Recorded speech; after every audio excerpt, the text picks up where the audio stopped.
Today we are ranking the 10 deadliest cults in gaming history. Not by how scary they look, but by the cold, hard science of their survival rates. We are measuring this based on deadliness, or raw lethality, from backwoods cannibals eating prions for breakfast to hive minds that rewrite human DNA. We are breaking down why joining these groups is a statistical guarantee of a painful death. Let's start with a group that proves you don't need monsters to be dangerous, just a lot of resentment, isolation, and a shotgun. Deep in the Gilead mountain state wilderness of San Andreas, there is a fortress built on pure hatred. This is the home of the Altruists. On the surface, they look like a satire, a group of aging baby boomers who believe the Industrial Revolution was a mistake and that anyone under 40 is subhuman. But don't let the gray hair fool you. These guys are heavily armed, extremely aggressive, and they have a distinct, disturbing taste for human flesh. That last part is where the real science kicks in. The Altruists aren't just eccentric. They are likely suffering from Cthulhu. When you consume human brain tissue, you aren't just breaking a moral taboo. You are introducing misfolded proteins called prions into your system. Unlike a virus or bacteria, a prion can't be killed because it isn't alive. It acts like a template, forcing your healthy proteins to fold into the same jagged, destructive shapes, turning your brain into a sponge. In reality, this leads to tremors, loss of coordination, and pathological bursts of laughter, symptoms that match the altruist erratic behavior perfectly. Their effectiveness relies entirely on isolation.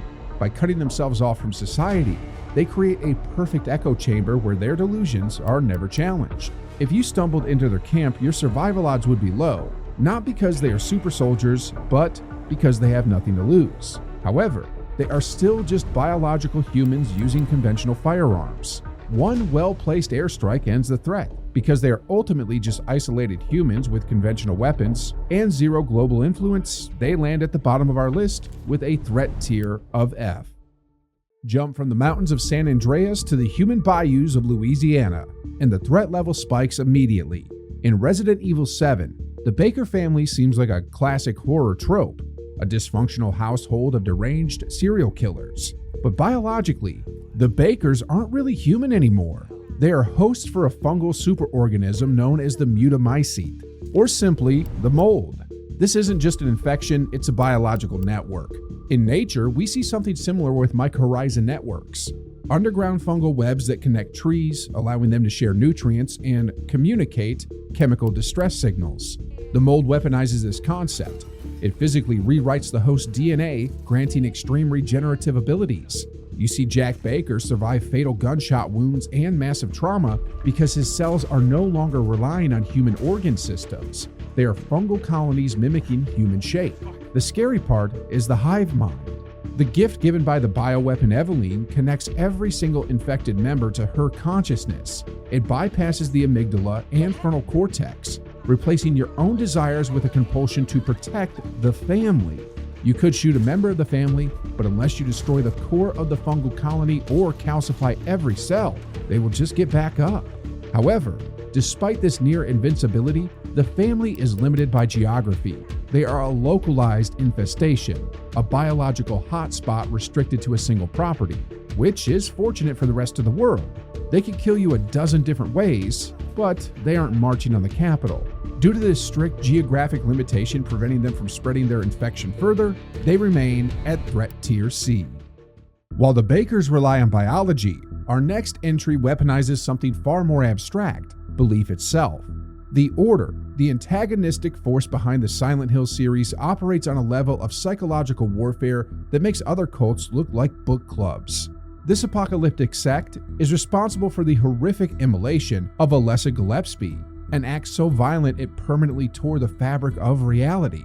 But how does a group of people convince themselves that burning a child is a holy act? In psychology, this is known as folie à deux, or shared psychosis. It's a phenomenon where a delusion is transmitted from one individual to another. The Order scales this up to mass hysteria. By isolating members and subjecting them to extreme stress and ritualistic violence, they fracture the individual's grip on objective reality.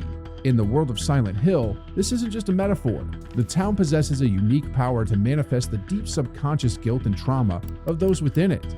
The Order's effectiveness comes from their ability to guide these manifestations. They don't need to physically restrain you if they can convince you that your own sins are hunting you down.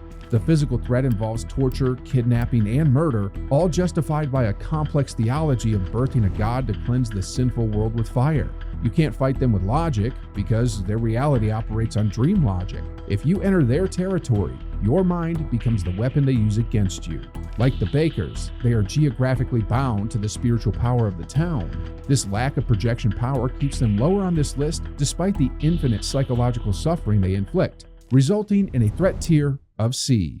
Most cults promise to save you from the apocalypse. The children of Adam want to hug it. Scattered across the radioactive wastelands of the Fallout universe, these zealots worship Adam, viewing nuclear fission not as destruction, but as a holy act of creation. Their deadliness doesn't just come from their erratic behavior, it comes from their geography. They deliberately build their shrines in highly irradiated zones, places where the background sievert count would liquefy your internal organs. Biologically, this shouldn't be possible. Acute radiation syndrome, or RAS, destroys DNA strands, preventing cell replication. The lining of your gut sheds, your bone marrow stops producing white blood cells, and your immune system collapses. Yet the children of Adam thrive here. This suggests a terrifying effectiveness, a forced genetic bottleneck. Either they have evolved a rapid DNA repair mechanism similar to Deinococcus radiodurans bacteria, or they are simply dying slowly while high on radiation poisoning. For you, the outsider, the science is irrelevant because they weaponize this environment. They utilize gamma guns that fire concentrated radiation and Fat Man mini nukes. They are essentially weaponizing cancer. It is a slow, invisible execution. Fighting them means entering a zone that is actively killing you on a cellular level every second you stand there.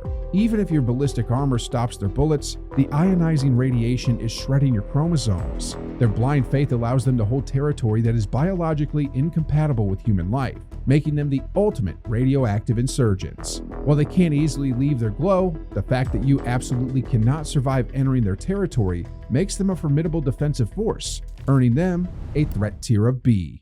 If the children of Adam are dangerous because of where they live, the Monolith are dangerous because of what has been taken from them. In the S.T.A.L.K.E.R series, the center of the Chernobyl exclusion zone is guarded by this faction. Unlike the ragtag zealots we've seen so far, the Monolith operates with the precision of a Tier 1 Special Forces unit. They utilize military-grade exoskeletons, high-powered Gauss rifles, and advanced squad tactics. They function as a single organism, but their true lethality lies in their neurology. They haven't just been convinced to fight, they have been brain-scorched. This process effectively acts as a precise weaponized lobotomy by chemically or physically cauterizing the pathways to the amygdala, the brain's fear center. The controllers remove the biological imperative for self-preservation.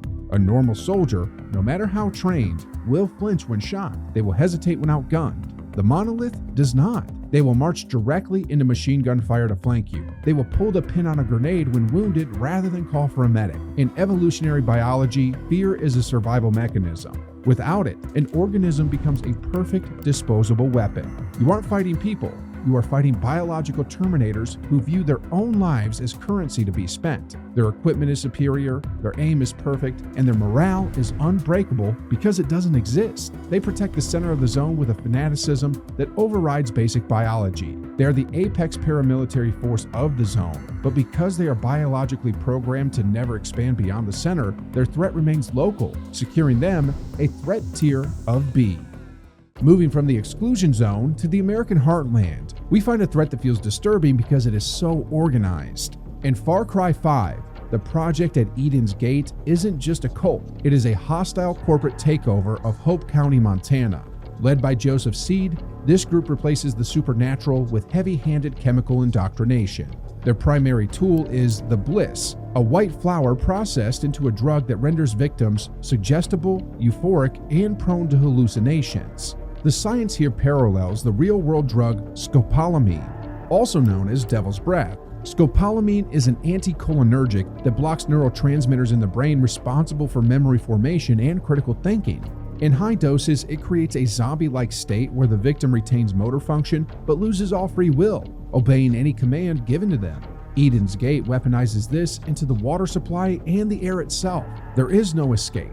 but their deadliness is also systemic. Before the first shot was fired, they bought the police, the land, and the bunkers. They cut the phone lines. Their effectiveness lies in total infrastructure control. You aren't just fighting crazy people in a field. You are fighting the landlord, the sheriff, and the utility company simultaneously. They have conditioned the local wildlife, converted the populace into angels, mindless husks that feel no pain, and stockpiled enough ordnance to fight the National Guard. And the most terrifying part? In the end, Joseph Seed was technically right. The collapse he predicted actually happened. This validation makes their ideology infinitely more dangerous to the human psyche than any lie could ever be. They are regional warlords who won. Because they successfully captured an entire county through chemical warfare and infrastructure control, yet remain contained within Montana, they stand as a solid threat tier B. If Eden's Gate represents the clean corporate face of modern cultism, the testament of New Ezekiel is its filthy, diseased reflection.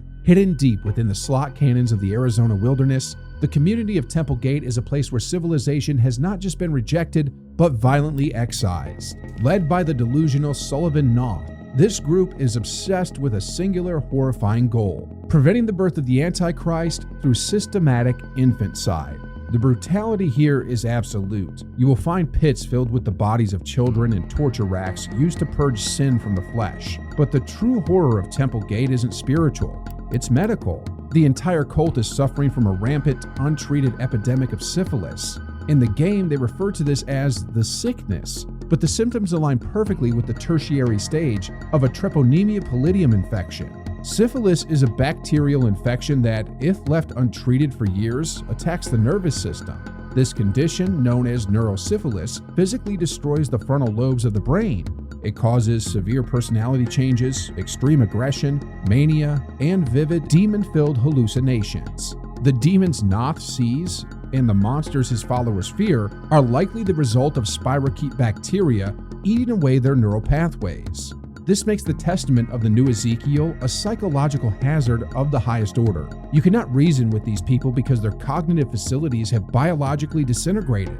They are not just zealots, they are medically insane, driven by a brain-eating disease that amplifies their paranoia into a murderous rage. In this environment, survival is statistically impossible. The scarcity of food and water, combined with the extreme heat and the cult's mandate to kill all outsiders on sight, means you are dead the moment you step foot in the canyon. If the rusty machetes don't kill you, the sexually transmitted diseases eventually will. The combination of absolute hostility, environmental lethality, and inescapable biological contamination pushes them up to a threat tier of A. We leave the dry heat of the desert for the damp, rotting docks of Innsmouth. The Esoteric Order of Dagon represents a fundamental shift in our list. Up until now, every cult we have discussed has been comprised of human beings, damaged, diseased, or delusional, but still human. The Order is different. Based on H.P. Lovecraft's lore, this cult doesn't just worship the Deep Ones, they are actively breeding with them. This is not a matter of faith, but of forced biological transmutation. The Innsmouth look, the bulging eyes, receding chins, and scaly skin seen on the townsfolk is the phenotypic expression of a dominant alien gene taking over the human genome. From a scientific perspective, you are fighting against forced evolution. The Order recruits by offering something no other cult can truly prove: immortality. By mating with the Deep Ones and eventually transitioning into the ocean to live in the underwater city of Yahantley, members believe they will live forever. The tangible promise makes their effectiveness recruitment-wise terrifyingly high. But for you, the outsider, the threat is genetic corruption. The cult is protected by hybrid creatures that possess superhuman strength, aquatic adaptation, and skin thick enough to deflect small caliber fire. You aren't just fighting a militia, you are fighting biology that predates humanity. The Order has infiltrated the local government and law enforcement, much like Eden's Gate, but they are backed by Shoggoths and ancient deities rather than just assault rifles. The only reason they don't take the top spot is that their biology binds them to the water. They are an amphibious threat, powerful in their domain, but limited in their ability to protect force inland. However, if you are dragged into their rituals, you won't just die. Your DNA will be overwritten, erasing your humanity entirely, because they wield ancient genetic power and infiltrate government structures, limited only by their need for water. They are a terrifying threat tier A. Reaching the runner-up spot, we travel to a secluded rural region of Spain to encounter a group that renders the concept of free will biologically obsolete. Los Illuminados, or the Enlightened Ones, do not use charismatic speeches or drugs to ensure loyalty. They use a parasite known as Las Plagas. Unlike the viral agents and other Resident Evil titles that turn victims into mindless, shambling zombies, the Plaga is a macro-parasite that offers a far more sophisticated form of control. Once the egg is injected into the host's bloodstream, it hatches and attaches itself directly to the central nervous system, specifically wrapping around the spinal column and brainstem. This mechanism is terrifyingly efficient. It bypasses the host's higher brain functions, the parts responsible for personality, morality, and decision-making, while leaving the motor cortex and speech centers intact. This creates a ganado, a host that retains human intelligence and can wield weapons, set complex traps, and communicate with other cultists, but has no volition of its own. These are slaves to the hive mind controlled by the dominant plaga carrier, S.T.A.L.K.E.R. In nature, we see parallels to this in the leucochloridium parasite, which takes over a snail's motor functions to force it into the open to be eaten by birds. Los Illuminados weaponizes this on a human scale. The deadliness here is absolute because infection is a one-way street. Once the plaga matures, surgical removal is lethal. You cannot deprogram a member of Los Illuminados because there is no human left to save, only a puppet made of meat. The survival rate after infection is 0% without heavy experimental medication intervention. They are a highly organized, tool-using hive mind that can coordinate military-grade ambushes while feeling no pain or fear. They are the perfect biological army, stopped only by the destruction of their leader. Given that infection means the total, irreversible loss of free will and the creation of a coordinated hive mind, they earn a threat tier of S. And finally, we arrive at the single deadliest organization in fiction. While other cults on this list threaten a town or a county, the Church of Unitology threatens the entire human species. In the Dead Space universe, this isn't a fringe group hiding in a bunker. It is a dominant political and financial power with billions of followers, infiltrating Earth's government and military. Their god is the Marker, a double helix alien artifact that broadcasts a specific electromagnetic frequency. This signal acts like a viral code for the brain, bypassing the frontal cortex to stimulate the limbic system, inducing dementia, insomnia, and vivid hallucinations of dead loved ones.